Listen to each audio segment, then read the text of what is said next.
Breaking news tonight. A 45-year-old former data analyst has been arrested for high-stakes theft.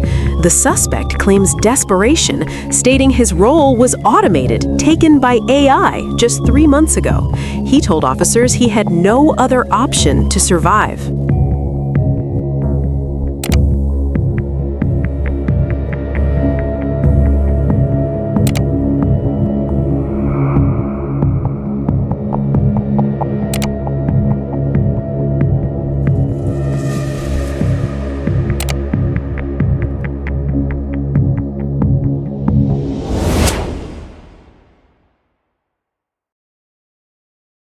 They call this a modern crisis, a digital revolution that will leave us behind. But the ghost isn't new. It has been sitting in our hands for 2 million years. It is simply a 2 million-year-old pattern repeating itself. You see, history hardly has any exceptions, and AI is not an exclusion. It is the same fire, the same wheel, just speaking a different language. The panic you feel isn't yours. It is the script of a dying era, the narrative of those who control the old tools and fear the hands of those who will wield the new ones.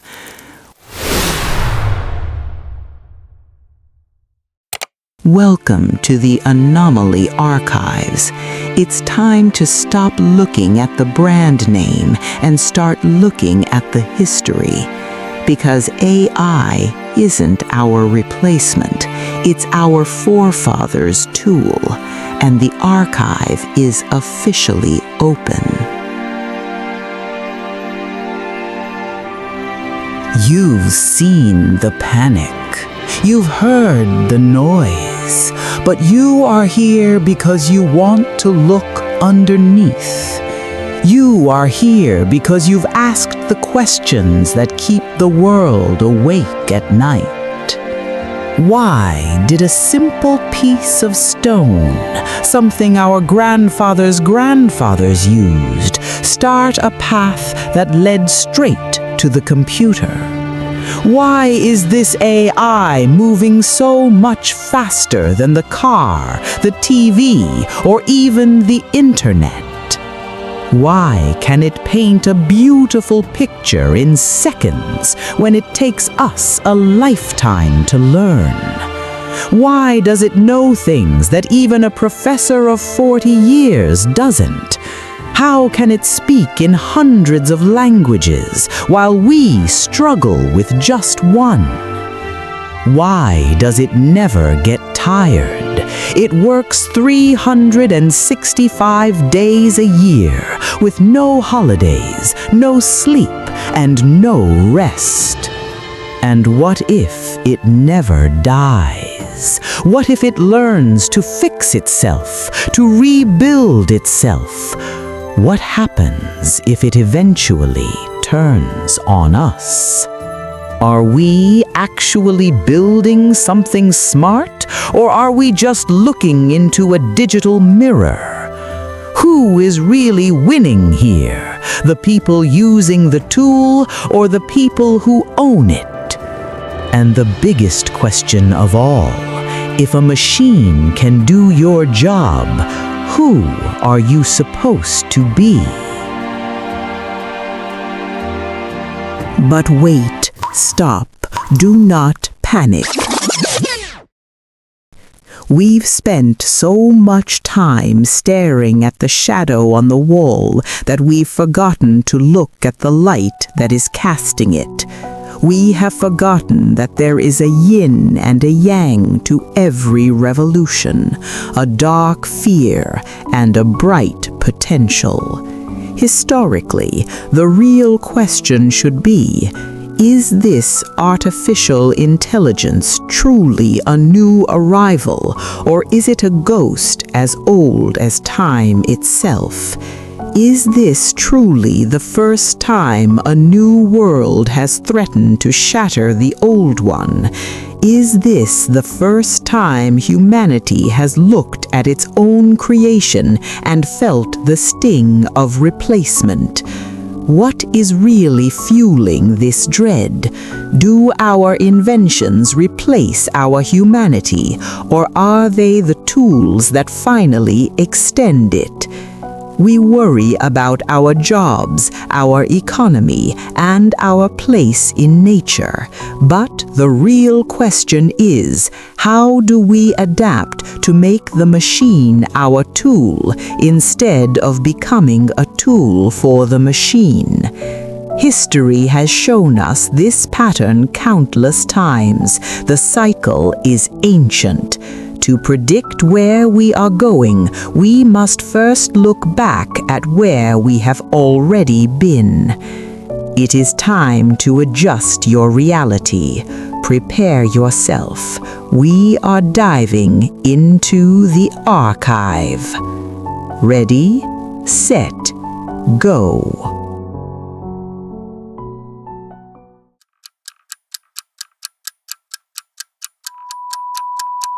We often think of technology as a choice, a modern luxury. But for humanity, innovation has never been about comfort. It has always been about survival. To understand where we are going with artificial intelligence, we must look back at the trail of necessity we have left behind over millions of years. The early ages. The Stone Age. Beginning over 3 million years ago, we entered the Stone Age. Our ancestors faced a brutal reality. We were physically weaker than many of the predators around us. Out of necessity, we shaped stone tools and learned to control fire, just to stay alive. We did not create tools for curiosity. We created them to extend what our bodies could not do alone. The Bronze Age. By around 3300 BCE, we entered the Bronze Age. Stone was no longer enough. It was too brittle for the growing needs of early civilization. We learned to smelt copper and tin to create bronze, stronger tools to support farming, construction, and defense. Durability became a necessity for societies that wanted to grow and endure. The Iron Age. By 1200 BCE, we entered the Iron Age. We reached a new limitation: availability. Bronze worked, but it was rare. Out of the necessity for scale, we mastered iron. It was abundant. It was stronger. It allowed us to produce tools for millions, to feed expanding populations and defend them. The shift to complexity. The Middle Ages. By around 500 CE, we entered the Middle Ages. As societies reorganized, we faced the limits of human labor and time. We harnessed wind and water to multiply human effort and invented mechanical clocks to organize daily life. These were not luxuries, they were solutions to the problem of coordination. The Renaissance. By the 1400s, we entered the Renaissance Age. A new problem emerged. Knowledge moved too slowly. Hand-copying books could not sustain a world hungry for learning. Out of necessity, we created the printing press, allowing information to spread faster and farther than ever before. The Age of Machines. The Industrial Age. By the 1700s, we collided with the limits of muscle, both human and animal. Physical power alone could no longer support our ambitions. We harnessed steam and electricity out of necessity to mass-produce goods and move people across continents. The Modern Era. The Digital Age. By the mid-20th century, we entered the digital age. The challenge shifted once again to complexity and information overload. We could no longer process the modern world with human minds alone, so we built transistors, computers, and global networks to manage data at unprecedented speed. And now we enter the artificial intelligence age. We face systems, economic, environmental, and technological that exceed natural human cognitive limits. Out of necessity, we built AI not to replace intelligence, but to extend it, to help us reason, predict, and decide at a scale and speed biology alone cannot reach. Look at the pattern. By every age we faced a problem, and by every age we built a tool to survive it. Different technologies, same cause, necessity. We did not innovate for comfort. We innovated because we had no alternative.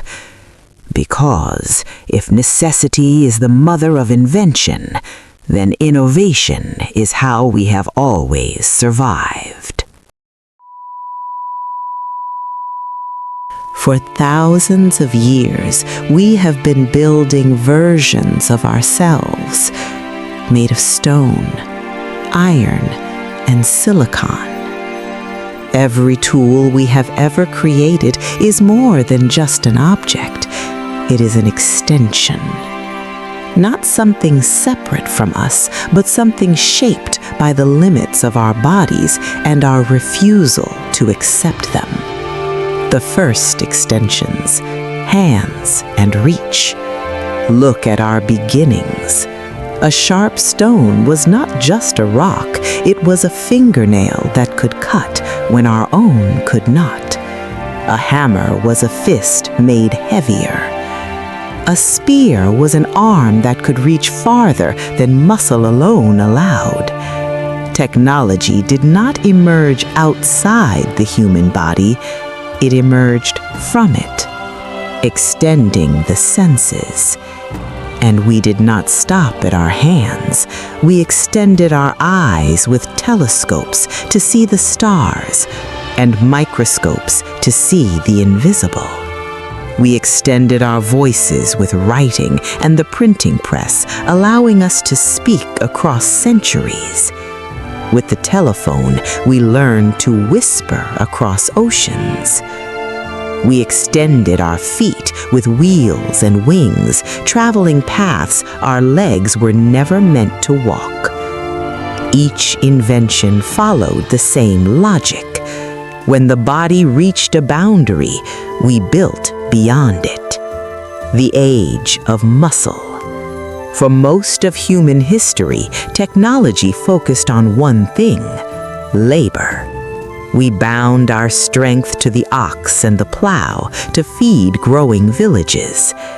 We harnessed steam, then electricity, replacing fatigue with machines that did not tire. For millions of years, technology was primarily an extension of muscle. This is why media theorist Marshall McLuhan observed that all technologies function as extensions of the human body, the cognitive limit. But eventually, we encountered a different kind of boundary. It wasn't our strength that failed us. It was our ability to think at the scale and speed the modern world demanded. For centuries, we had already begun extending the mind with symbols, numbers, writing, and diagrams. These tools helped us remember, calculate, and communicate, but they still depended entirely on human attention and human pace. The shift to intelligence.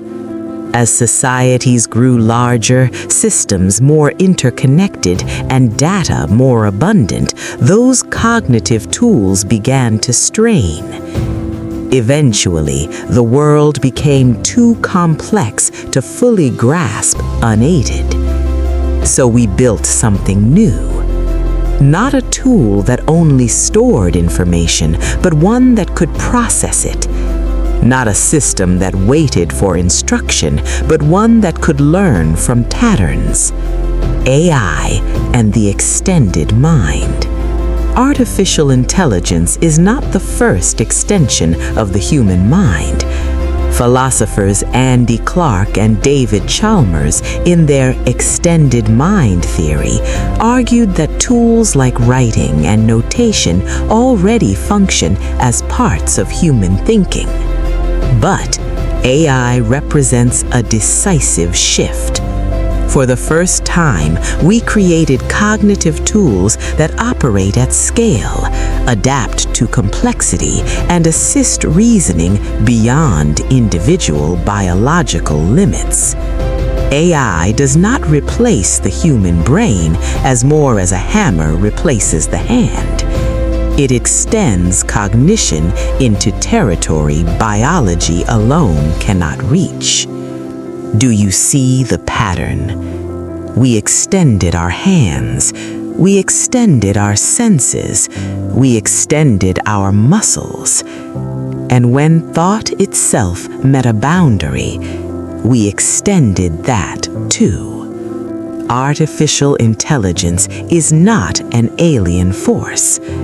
It is a continuation, a turning point, not because it thinks like us, but because it allows us to think beyond ourselves. AI is not replacing humanity. It is extending the part of us that was hitting a wall. The illusion of the new. When we speak about artificial intelligence, we often speak as though it has arrived from somewhere else, as though it is a foreign intelligence, new, unfamiliar, and fundamentally different from anything that came before it. But that reaction tells us more about our perception than about the technology itself. Because what feels new is not the idea, it is the speed. Human history is not a sequence of sudden miracles. It is a continuous process, one long experiment in extending our abilities beyond the limits of the body and mind. Long before machines could calculate, humans learned to store knowledge outside themselves. Marks in stone became memory. Symbols became mathematics. Tools became extensions of thought. The materials changed, the scale expanded, but the underlying concept remained. That concept can be stated simply, almost mathematically. Human progress follows a recurring structure. Accumulated knowledge times new combinations equals new tools. Each solution becomes a component in the next invention. Nothing is discarded. Everything compounds. This is what Isaac Newton acknowledged in 1675 when he wrote, "If I have seen further, it is by standing on the shoulders of giants." He was not speaking metaphorically. He was describing the mechanics of progress. Because no invention begins at the beginning. Mathematics enabled physics. Physics enabled engineering. Engineering enabled machines. Machines enabled computation. And computation now accelerates every field at once. Knowledge does not move forward in a straight line. It grows exponentially, each layer amplifying the next. This is why modern technology feels unnatural. Biologically, we are not different from those who came before us. Anthropological and cognitive research shows that anatomically modern humans, tens of thousands of years ago, possessed the same fundamental cognitive capacity we do today. The astronomers of ancient Greece were not less intelligent. The blacksmiths of the industrial era were not less capable. What they lacked was not intelligence, it was altitude.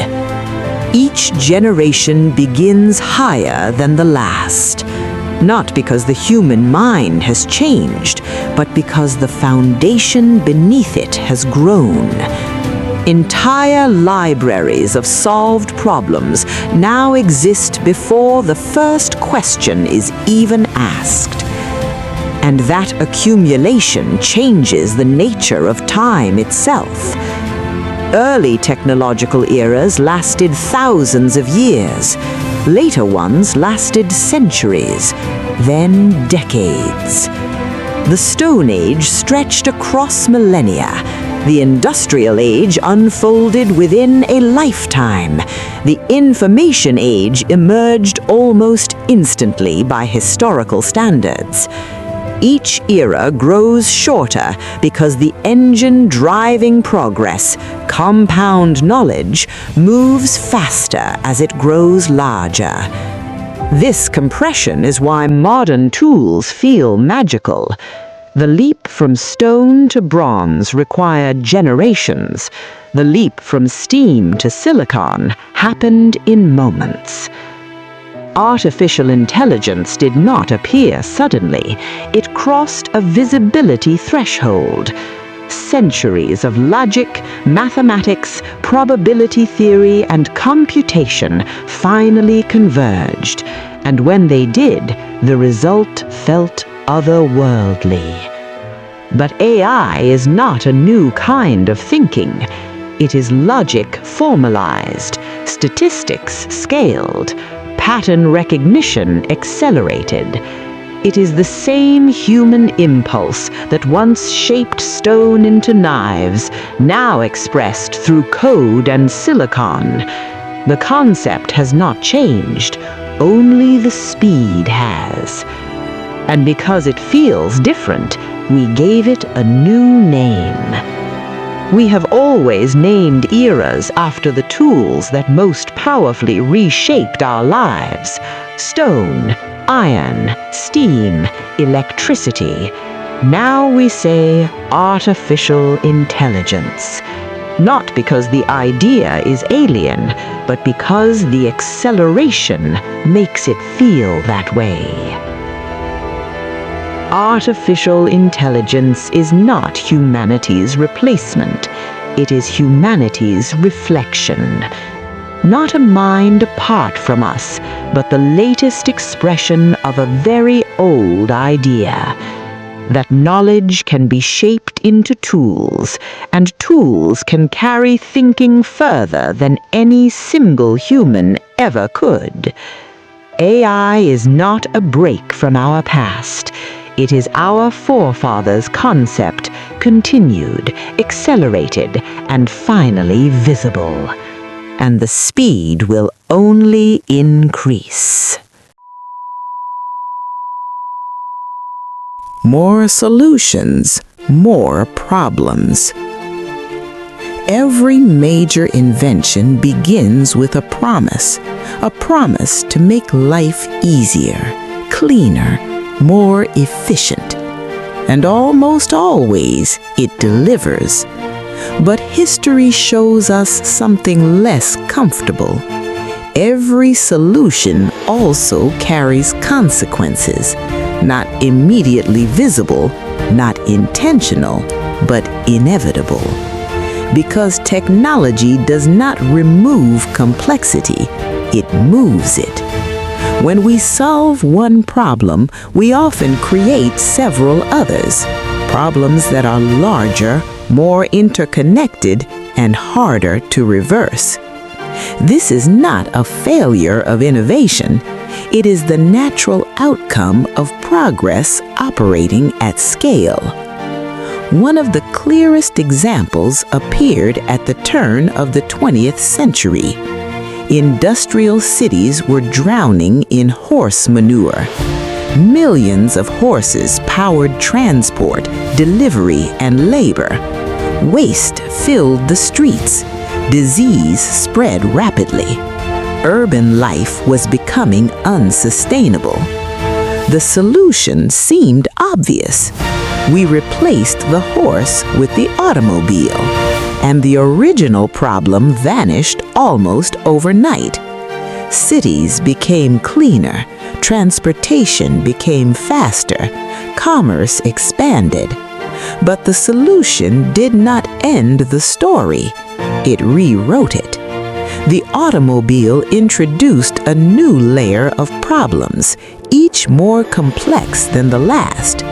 Fossil fuel dependence, global supply chains for energy, air pollution and climate change, traffic congestion, urban sprawl, entire industries devoted to maintenance, repair, and regulation.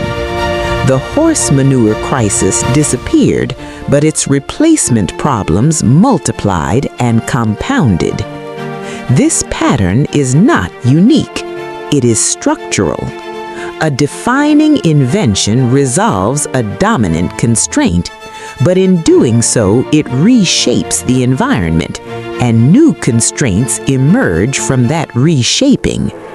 The better the solution, the larger the system it creates, and the more complex its side effects become. This is why history appears cyclical. Each technological age is defined by what it solves and by the problems it leaves behind.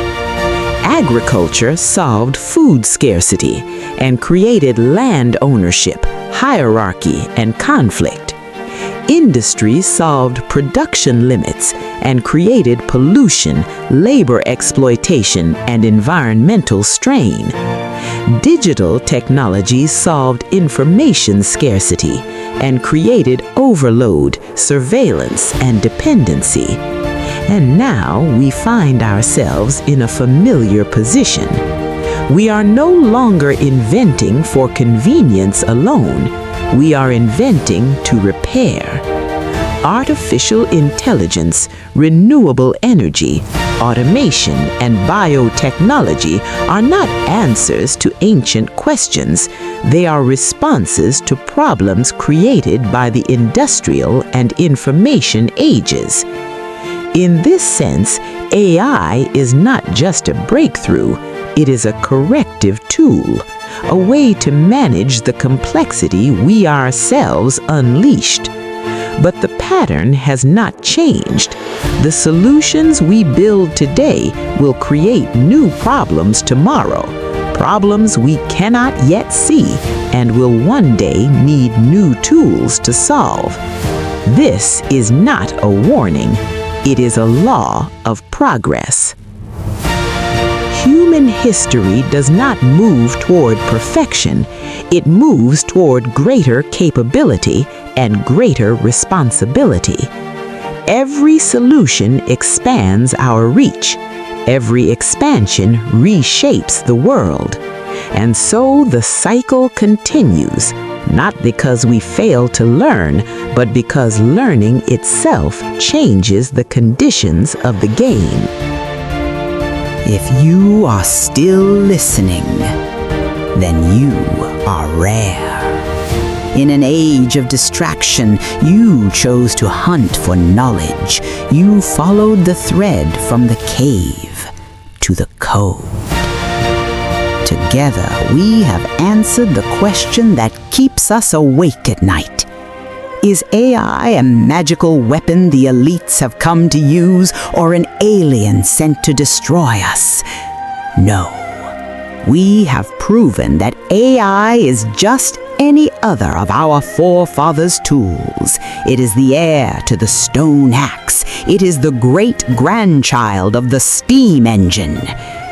It is human. But even even as we give this answer, profound puzzles remain. If AI is just a tool, why does it feel so different? What is causing this global panic? Why does history repeat this rhythm of fear every time a new invention arrives? And more importantly, remember the car? It solved the problem of the horse, but gave us the problem of the climate. What problems will AI eventually cause, even if it hasn't come to destroy us? How do we navigate through the chaos as our ancestors did to find ourselves in a better place? If we continue to solve our problems and the strength of our solutions grows exponentially, are we going to hit a point where we solve everything? Or do we end up destroying ourselves?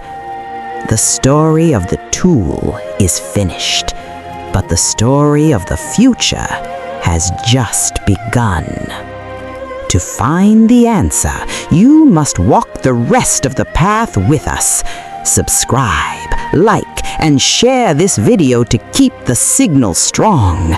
Join us in the next episode as we answer the mysteries behind the panic.